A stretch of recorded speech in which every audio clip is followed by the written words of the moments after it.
we're going to go over the books I read in July. So the first one I read was Death on the Nile by Agatha Christie. I listened to this on audiobook, and as it says, there was a death on the Nile. Actually, was there multiple deaths? I can't remember. I considered the first part of this book much better than the latter. I thought that the connection between past lovers and the new wife was really compelling, and the kind of strife and emotional effects that I had on like the characters and me was really engaging to read. So I've like completely forgotten everyone's names. I'm gonna just call her like main guy, side chick, and then main chick.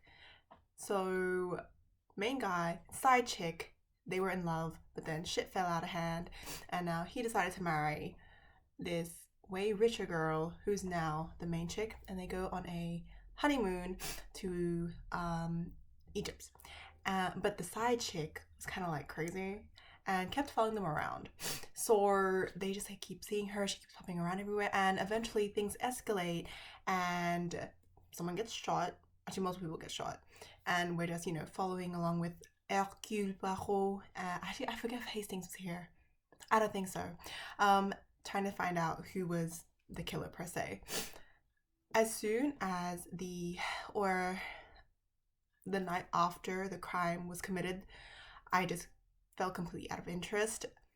It was merely there so that the overwhelming thoughts in my head that run wild if I don't have something to listen to, it was just there to prevent those that from like occurring up here. So it was not memorable for me at all.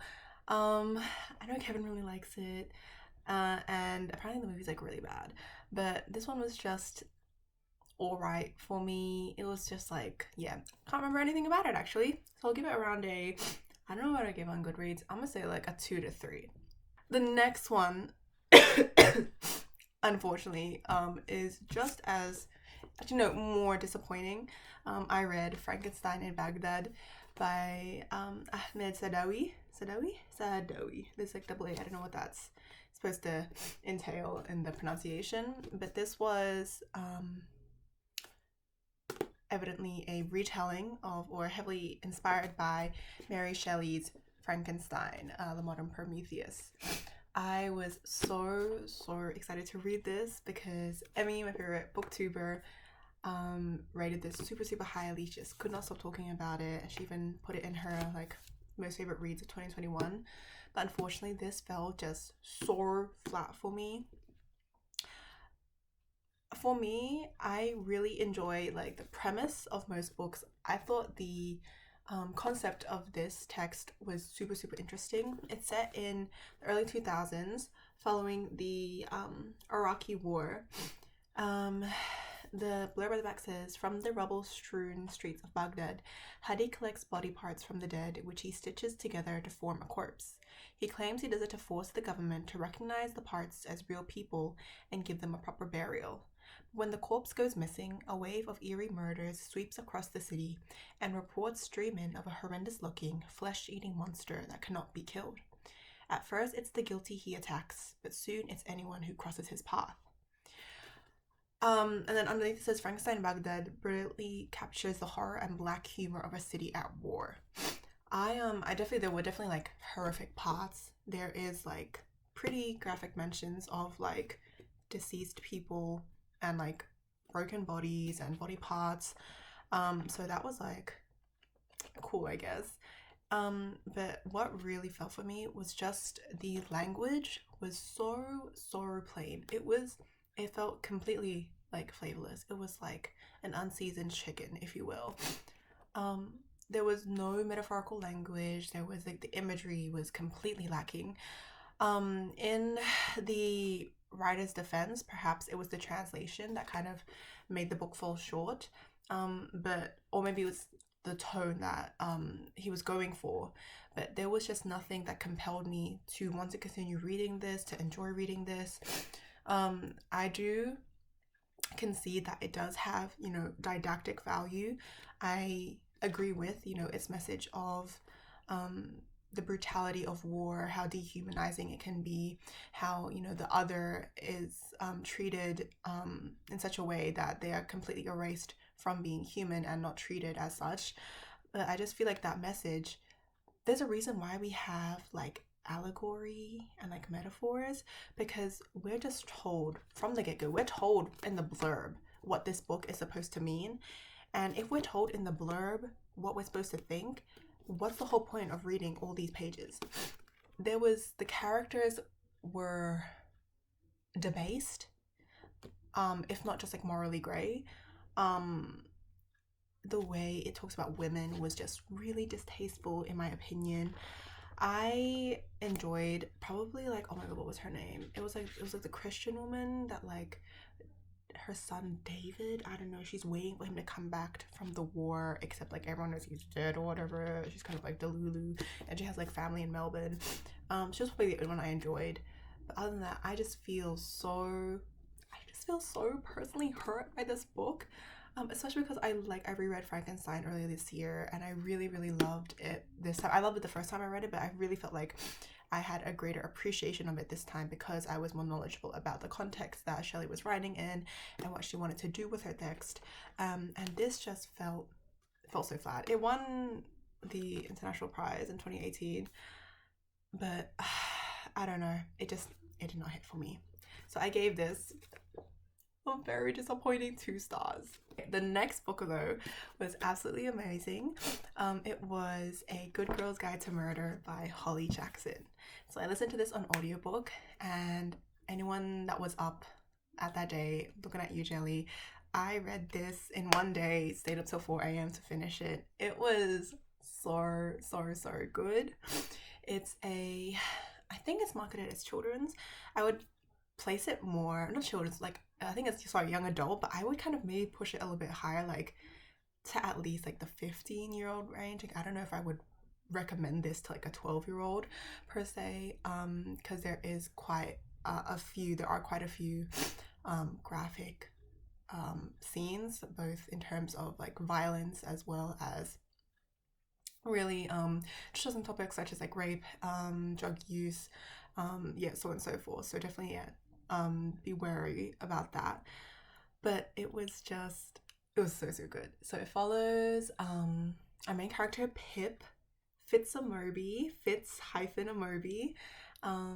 where she tries to, I think initially she didn't want to solve the case per se, but she was just really interested in the case of Andy Bell and Sal Singh. So Andy Bell and Sal Singh went to the high school that she goes to, and Sal was basically, I forget if he was charged or if it was just like, he just ended up being like the person that people say murdered Andy. But Sal was, you know, he was like boy next door, really cool, really chill, super nice. Like she just didn't believe that he could have done it. And so she uses her school project as a way to kind of investigate more into this topic and to see what the truth really is. So she goes to the Singh's house and enlists Ravi, Sal's brother, to help her.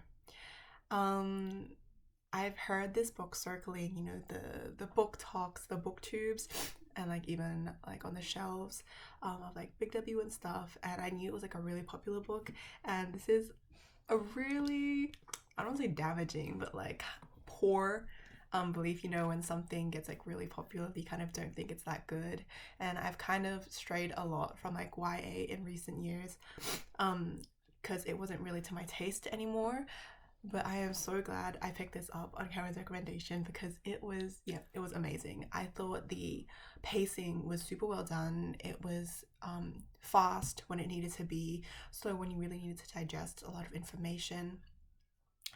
And the writing was really, really compelling. I don't want to, like, it wasn't super lyrical or lush per se, but a good vehicle to drive the writer's intention forward. You could very clearly see Pip's intention. You had, you know, all the information. Like there wasn't, what I really hate about mysteries is when like the writer intentionally hides information from the reader so that it basically makes it impossible for you to guess who the killer is. I don't think that was the case for this one. I didn't get it right, but that's because I like never get it right. But I could see why the killer was the killer. And I think Holly Jackson dropped enough hints to make it understandable as to why this person was who they were. There were a lot of emotional scenes. I like teared up like multiple times, and of course like I love the characters too. In my opinion, I think okay, bad writing is unforgivable. Like in my opinion, if something has bad writing, if it's the best characters, best premise, and like amazing plot, if it's written poorly, it's just like a no for me. But obviously the writing here was like, it was great, it was awesome. But the characters, I think what makes you really stay with a series. And I really, really liked Pip. I thought she was, super intelligent, really funny. She was such a fucking nerd, bro. Like, I don't know, she just reminded me of like high school me a lot. And I really loved Ravi as well. Seeing him like open up as the book moved forward was super, super sweet. And I think it was really telling of Pip's character, some of the decisions that she made along the way, because she decided to choose, loyalty over like vengeance or, XYZ. So super, super highly rate this one. I gave it a 5 stars. It was an absolute blast to read, and I definitely recommend it to anyone, really. Next one that I read this month was The War That Saved My Life by Kimberly Brubaker Bradley. I read this on ebook.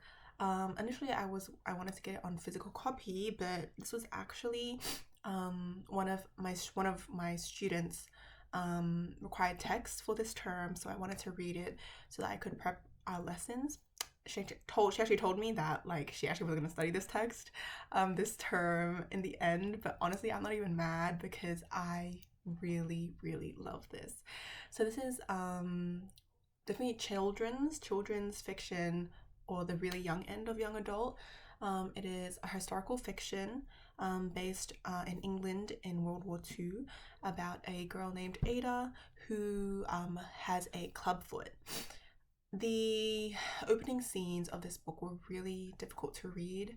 Her mother, you can very easily see, is abusive towards Ada, both verbally and physically and emotionally, and it's just really painful to see a child, someone that is like inherently innocent and good, be treated in such a way that is so unfair. There are like some pretty, not like graphic scenes in terms of violence or like really going into in-depth into like her pain or traumatic events, but more in the sense of like a very clear picture of her living situation, which was not the best at all. She was completely isolated from the rest of the kids in her neighborhood and painted to be this sort of crippled, like inhuman like thing that didn't deserve to be loved or taken care of or seen. The only bright light in Ada's life at this point is her brother Jamie, who, because her mother is a single mother, she mostly takes care of him because their mother has to work. And when the war comes around, she realizes that a lot of the other kids in the neighborhood are being evacuated in fear of the Germans bombing. Unfortunately though, Ada's mother does not want to evacuate her. She was considering evacuating Jamie, but not her, and she realized that her life was on the line, so she forced herself to walk, and her and Jamie escaped. The rest of the novel kind of follows their the rest of like the few months, I think, the months they spend with their new caretaker. Oh my god, not Becky, Susan Wright, I think, if I'm getting that correct. And just them becoming a family. I loved it so much. It wasn't a lot of the times I read children's fiction because I think it's a way to tap back into your childhood when you were younger. A lot of the times they deal with like a lot of like magical elements, fantasy elements that I think really reignite that sense of wonder within you. But this one was definitely not that sort of story. But in the end, I still think it was so beautiful and heartfelt and emotional. At times it really was difficult to read, and I think as an adult, being able to identify instances of abuse and neglect um, now, but knowing that the character in the book, because they're a child, isn't able to discern that they're being treated unfairly is even more painful, because you just wish you could help them, or you wish they could at least know, but they don't have the capacity to understand what's being done to them. That's all, what they're told is all they know.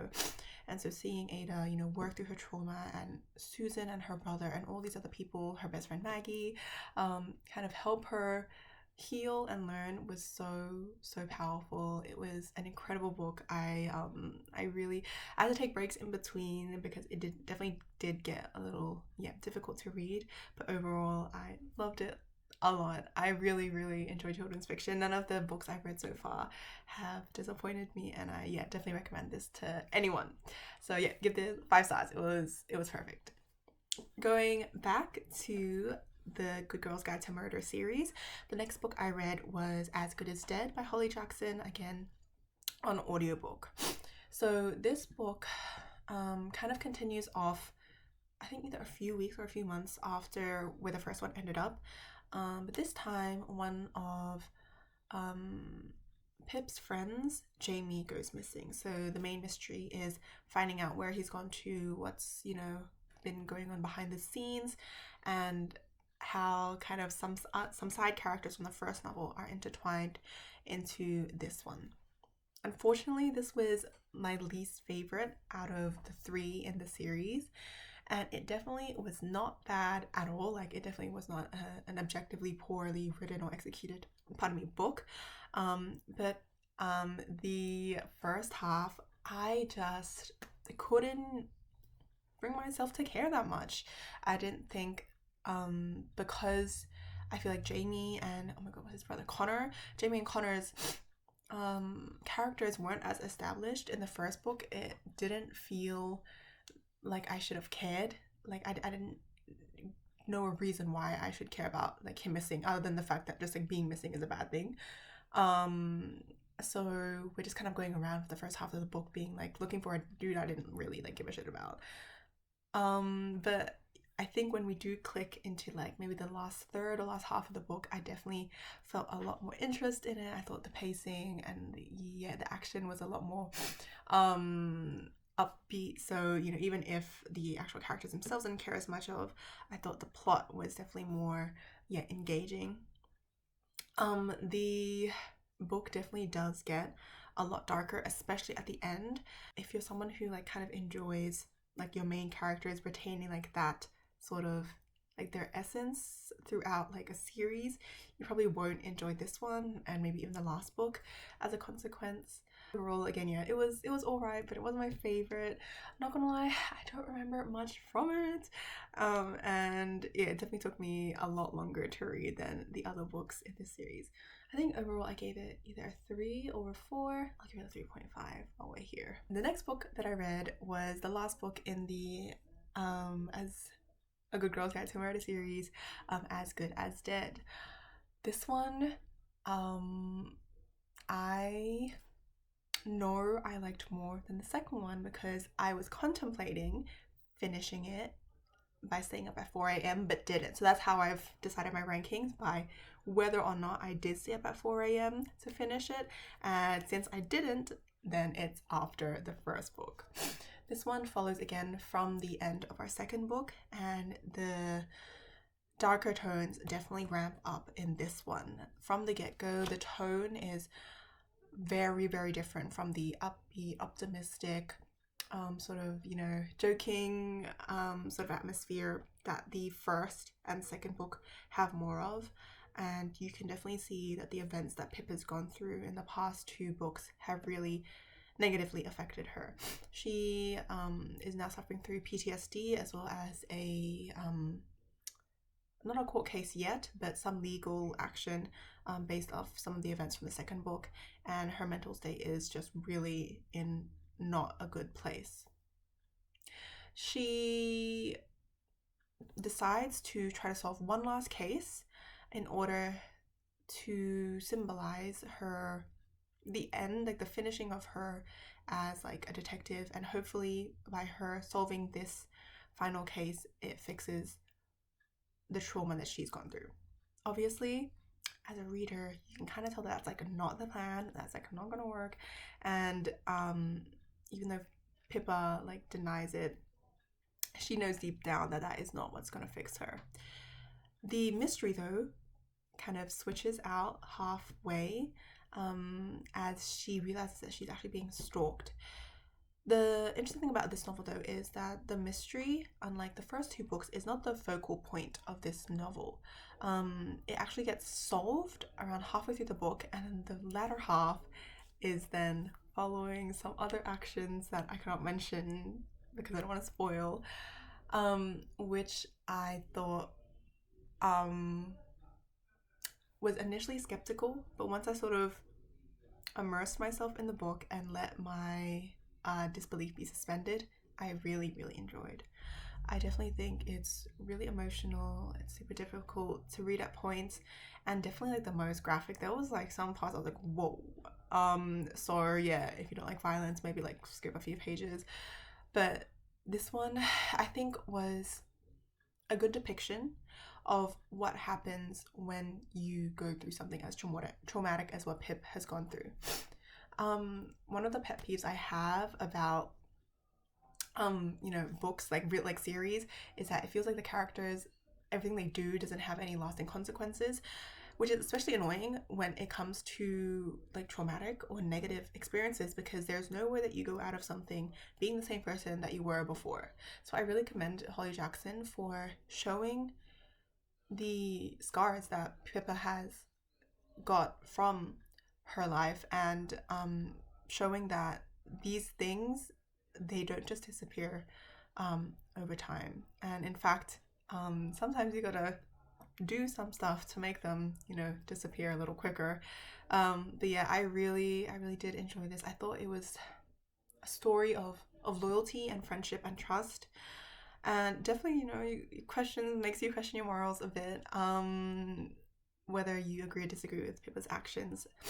But I found it super. I thought it was a good ending to the series. I'm really sad to see Pippa and Ravi and the gang go, but I thought this was a good way to end a bunch of small town murders. Yeah, I don't know how one place like with a population of I don't even know 20,000 have this many weirdos and murderers, but alas. The next book I read was The Secret History by Donna Tartt. This is actually a reread for me. The last time that I read this was in 2020, I believe. Maybe it was 2021. I can't quite recall. But pick this back up again because we're going to do a group read for The Goldfinch by Donna Tartt as well, and I wanted to give myself a refresher on her writing before delving into that.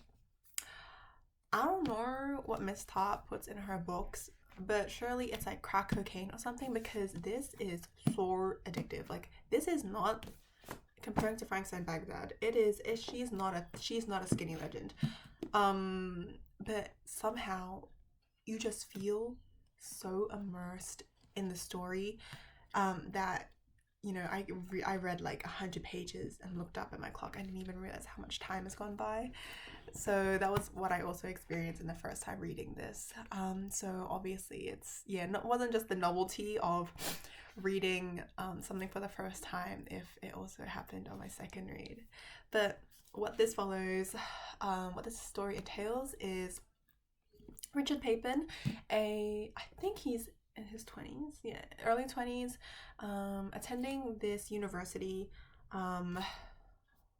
Hampden College in Vermont, and he has some background in classical studies in ancient Greek, and so inquires into the university's ancient Greek faculty, and turns out it's only headed by one person. Oh my god, what was his name? I want to say it's sorry, not Jonathan. I can't remember his name quite right now, but headed by one professor, who is kind of like a little bit cuckoo, not a cuckoo, he's a little eccentric, if you will, completely secluded from the rest of the college, and only has and handpicks his students. So Richard ends up being admitted into the class, and I don't want to say becomes friends, because if you've read this, I don't know if I would describe their relationship as friendship, but I guess makes acquaintances with Bunny, Henry, Francis, Camilla, and Charles. And we kind of follow their shenanigans around the university and sort of dive into their obsession with the ancient Greeks. The main part of this novel, though, is that it's a kind of, what was the word? I think it was called a reverse mystery, maybe? Because you're told from the beginning of the book that Bunny is killed, that Richard and the other students killed Bunny, and so we follow chronologically their time at the college and Bunny's subsequent murder and the following events, and it is just full of debauchery, selfishness, a lot of drugs, a lot of alcohol. Actually, I was about to say not a lot of sleep, but I swear if Richard isn't drunk or high, he's sleeping. There is no sort of like moral forgiveness that I would give any of the characters in this novel. They're all just terrible people, if not like really, really, really annoying, like to the point where like I would say it's almost a sin to be this annoying. But even though I hated the characters, or at least was completely apathetic to them, the way this just ensnares your mind and captures your attention is like no other. This is like the one case where I can't say that I like it. I can't say I dislike it, but I give it 5 stars because it is objectively a perfect book. There is just no flaws I can like name off the top of my head, and it is just a wild, wild ride. It feels, I don't know how she did it. It feels crazy reading this. So I want to say I recommend it. I mean, I gave it 5 stars twice in a row and was completely engrossed in it, but who knows if you'll be. So yeah, that is The Secret History. The next thing that I read was Everyone in My Family Has Killed Someone by Benjamin Stevenson. So Australian author, I listened to this on audiobook, and the narrator was also Australian, so I thought it was really cool that we're kind of like immersing ourselves in the culture that I'm currently living in. But for this one, it follows a family. The oh my god, what are they called? Ernie Cunningham, the Cunningham family, and Ernie is our narrator, our main voice, our main perspective, and him and his family are kind of gotten together at the mountains near Jindabyne for a retreat to celebrate the release of one of their brothers, Michael. Unfortunately though, on the day of Michael's arrival at this snow resort, a man is found to be dead. Initially, the authorities say that he died of natural causes, but very quickly we come to suspect that he has been murdered. So we're just kind of following Ernie as he tries to sort of become Michael's legal aid because he gets suspected of this murder, as he like, I don't know, because he was initially put in jail for killing someone, and I guess it's kind of sus that like someone died as soon as he gets released, as well as seeing the intricacies of his families and their sort of hidden lives outside of just face value. Because his family was relatively large and the setting made it so that we were all kind of meeting them at one time, I felt really overwhelmed at first because it just felt like all of the characters were just thrown in our faces. And I just want to say I would love this book a lot more. I think if I didn't have to listen to the narrator's voice, he was just really emotionless in my opinion. There wasn't much engagement in the way that he spoke. There wasn't, he wasn't very emotive in my opinion, which it's like, it's fine, you don't have to be like extra, but I would really appreciate that narrator could differentiate between instances that were not as important and events that were, kind of critical to the story. But as we go along, I definitely did enjoy it a lot more as we kind of get insight into Ernie's character and why he's in this current situation, as well as his family. And it was there were some really, really emotional parts. I loved how intricate the overall mystery was, um, because there was like a lot of like little subplots that were woven into that one, and I kind of felt like this was initially this, but then it turned out to be that one, actually turned out to be this. So yeah, that was really, really cool. I probably will read this again. Actually, will I read this again in the future? I'll probably read it again in the future just to like make sure that I enjoyed the book, that I know I will enjoy the book without the narrator. But it won't be as engaging because obviously I know what the overall mystery was. But yeah, definitely was not a bad book at all. The latter half definitely I enjoyed more than the first, and yeah, that was Everyone in My Family Has Killed Someone. The next book I read was The War I Finally Won by Kimberly Brubaker Badly. So this is actually the sequel to The War That Saved My Life. And I actually didn't know that it was part of a duology.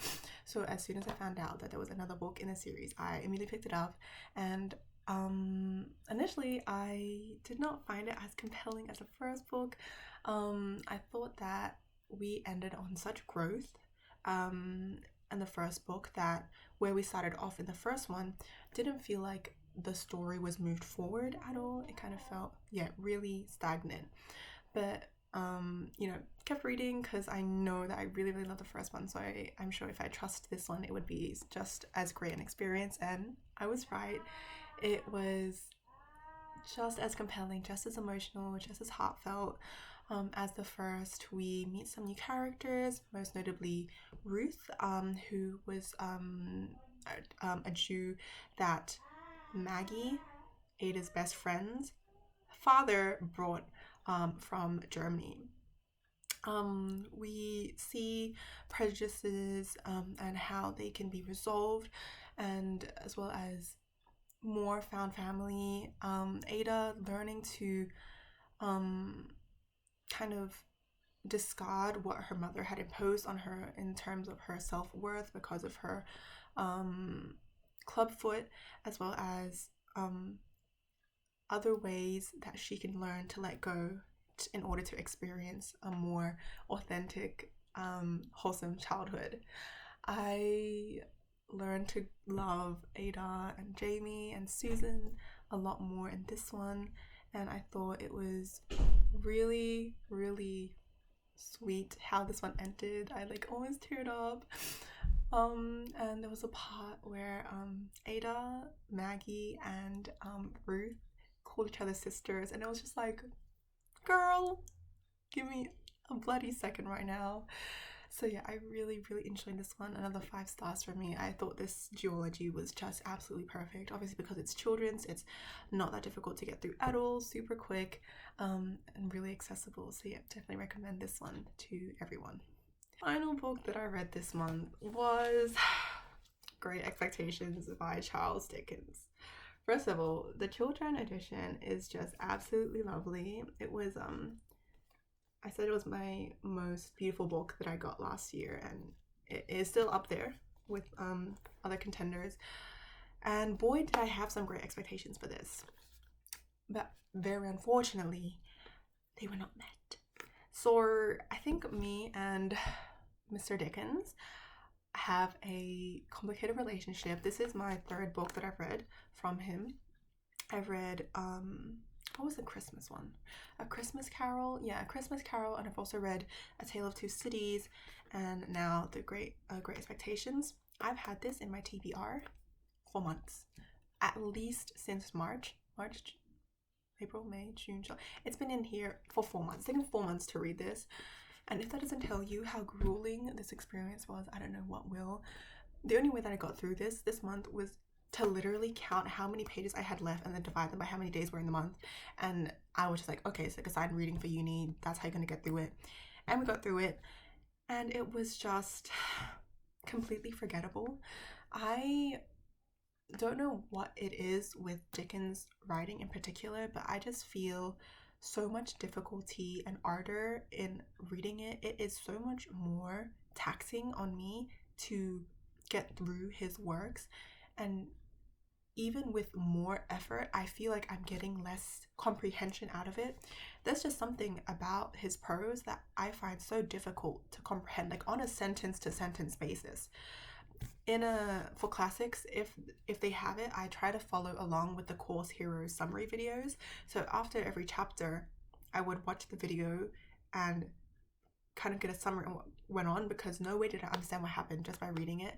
And this isn't my first rodeo from the classics, so I'm not sure why I find it so difficult to understand what's going on in his books.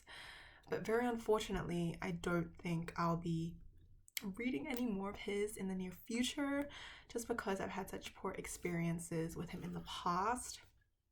I actually had no idea what Great Expectations was about when I first started.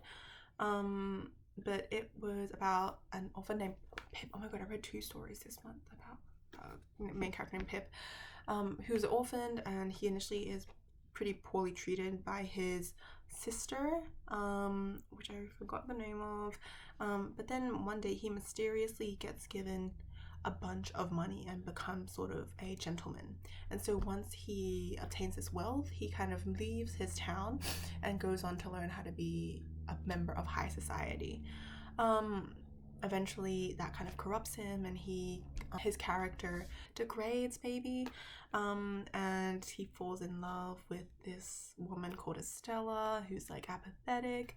I don't know, bro, like it did not hit for me. And this, god, it was so big. It is huge. It's like almost 600 pages long. This one only took me like not even a week to read. This one 4 months. So big books aren't the problem here.